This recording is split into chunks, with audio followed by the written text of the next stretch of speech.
guys and gals? Rick and IG here. Thank you for joining me. We are looking at Farming Simulator 17. We have so much to do, so I want to get right to it. We're going to look at the fact sheets. We're going to look at fact sheet 12. We're going to look at another photo as well, and then we're going to look at 13a and then 13b, or 13.1 and 13.2. There's a lot of them, so let's get right to it. Thank you for your love and for your support. I really do appreciate it in the past videos. Let's get this rolling. Look at this. Logging. We have more logging stuff. We have the Sampo Rosenlu HR46X. Now, this is a simpler, less expensive, practical version of the Scorpion log cutter, trimmer, all of that stuff. A tree harvester, basically. And at 188,000 euros, it is a bargain compared to the 400,000. I think it's around 400,000, right? That you have to pay for the Scorpion, at least high threes, 390, or I think 400,000. It's really expensive, the Scorpion. So this is a simpler version. It has wheels instead of a track. Maintenance is around 1,000 euros a day. Power 84 kilowatts and 114 horsepower. So it's not super powerful. It won't be super fast. It only goes about 15 kilometers an hour or 9 miles an hour. But you could put around 135 liters of fuel. So it is a smaller, relatively low capacity machine that you could use, but it's starting out logging for less than 200 euros, so that's pretty good. Right below we have a chainsaw, the Steel MS261. It is a chainsaw, of course. We had 3 in the previous ones. Don't let me name them. If you guys know what they were, put them down in the description below. I don't remember the names. The Steel, it is only 1,000 euros. Pretty inexpensive. Maintenance 5 a day. That's how you start chopping trees immediately if you want to get into logging. And I don't know if you're going to be able to move the logs. We'll have to take a look. But 2 really cool pieces of equipment. We also see the hat on the female woodcutter right there. That is something that is going to be used. I don't know if you can put it on or if when you start logging it goes on automatically. I don't know how that works, but we're going to have to take a look and see. Now, I know this isn't a fact sheet, guys and gals, but I really love this. It was shown by Giants. I think it's a wonderful, wonderful image, so I wanted to show it to you. Woodcutter with the hat that I was telling you about to cover the ears, ear protection. You have a hatchet in the background, an axe, and 2 chainsaws. Pretty cool image. Alright, guys and gals, so let's move on to the next fact sheet. Fact sheet number 13. Wow, we've done so many of these. -1, not A, as I said previously. My mistake. So, if you remember back in Farming Simulator 15, we had the Krone Big X, I believe 1100. And that was, of course, the larger version of this. But you're going to get a baby, a little baby.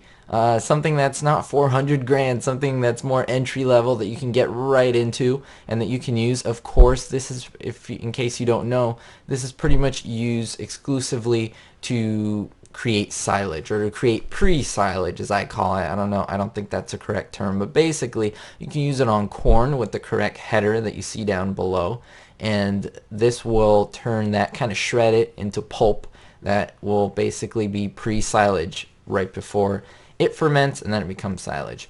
And so the Krone is kind of that type of harvester, and in fact there's no loading.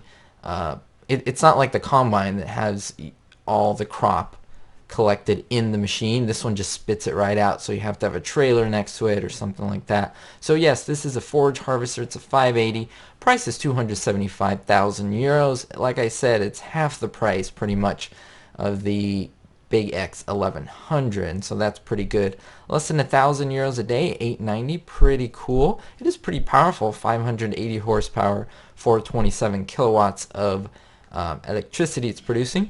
Max speed is 40 kilometers an hour, 24 miles an hour. These are always fairly quick machines for how big they were. Fuel capacity is huge, 1,220 liters, so that is awesome. Of course, the Big X580 is not going to be worth anything if you don't use the correct attachment in front. And this is the Krone Easy Collect 600-2. Now this is a forage harvest header. It can only be put on this big Krone basically. You can't use it on a regular combine. And it's 28,000 euros. Maintenance is 20 euros a day. When you use it, you can only go 6 miles an hour or 10 kilometers per hour.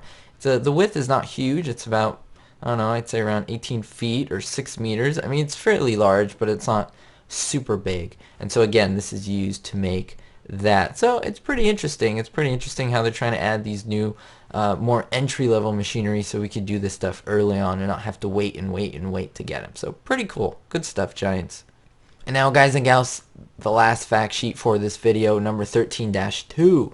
Now, we have, of course, JCB being introduced as a brand into Farming Simulator 17, and so they have introduced this tractor, the Fast Track 8000. Wow, look at this tractor. It is 225,000 euros.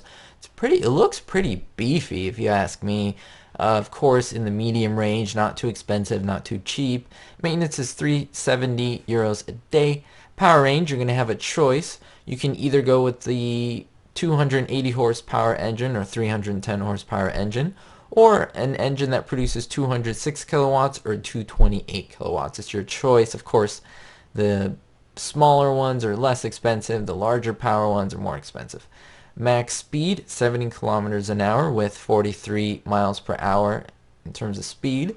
Fuel capacity is 550 liters of fuel. Pretty awesome. You are going to be able to customize the engine, which I showed you above the ranges there. The wheels, I'll show you what choices there are in a little bit. And of course, the rim color. So that's kind of cool. You can make it a little customizable rims, maybe green, purple rims. That would be pretty funny. Wheel setup, of course, you can have the standard wheels as you see on top, and then the wheel weights. I'm not sure if those are the ones on the right. I don't know, again, what those look like. Let me know down there in the comments if you do know. And finally, the Chrome TX. So this is pretty much a specific trailer, tipper, quote unquote, that is used to collect the pre-silage. So what I love about this is that this is a huge tipper. In 15, I think the largest one collected like 47,000 liters. This is about 10,000 more liters, 56,000 liters of basically silage. Now there are a few icons there. It doesn't look like it's a loading wagon, so you're gonna have to put stuff in there. It doesn't vacuum stuff in. It is a tipper. 72,000 euros. It's not bad, guys and gals, for what you're doing. That's a large capacity tipper we're talking about here. Maintenance is only 30 a day, and I do see icons down below. It looks like it's like pre-silage and hay as well. I don't know, it looks like you might be able to put hay in there or some type of straw in there somehow. I like that. I like to be able to put that in the game. Tell me what you guys and gals think about this new equipment. Do you enjoy these videos? Just let me know your thoughts down below. I love to talk to all of you. I love to hear your thoughts and impressions, of course. Thank you so much for your support, guys and gals. Don't forget to give this video a big thumbs up. I'm going to keep doing this up until when the game comes out. I'm going to do all the fact sheets. Thank you for your love and support, and don't forget, guys and gals, be hopeful.